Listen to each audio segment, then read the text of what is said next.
All right, so a few weeks ago, we posted a video from the Combative Summit where I was talking about the sole position not being a ready position or a gun retention position. And that really brought out all the tactical touchdowns behind the keyboard crying about it in their Bud Light. So, and then after this, we talked about doing the default cover and crash. And a lot of guys were responding to us to keep you from getting knocked out so you can create space moving backwards.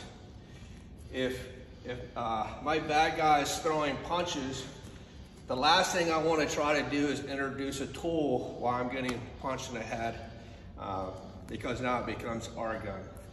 Also, by doing this and moving backwards, it actually gives him space to access a tool if he has one.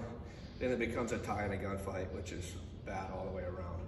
So this here isn't to keep you from getting knocked out while you create space. So if that's your belief, come test it out in a course. So today what we're going to talk about though is framing. You see a lot of guys, and framing works in the context if you're teaching new shooters retention positions that's never shot from a thumb pectoral index or from here to extension. And what I'm talking about framing is you'll see people coming in here, doing this forearm frame here, and then drawing out from here.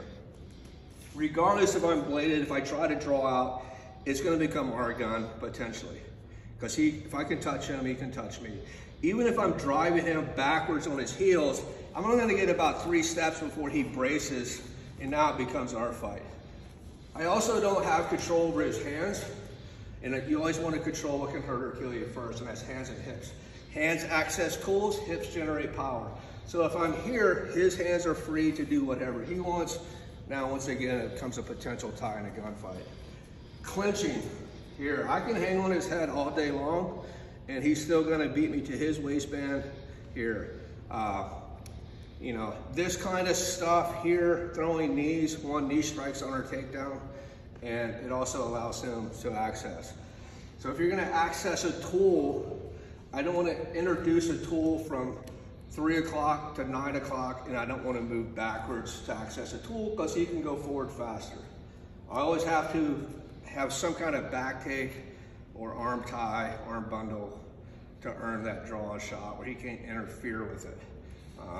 So once again, this here is great if I'm just teaching new shooters to shoot from here, but when you add in force on force like a real world incident, if I go here or here, now it's just gonna be our gun and a potential tie. So always look for back takes, arm ties, arm bundles.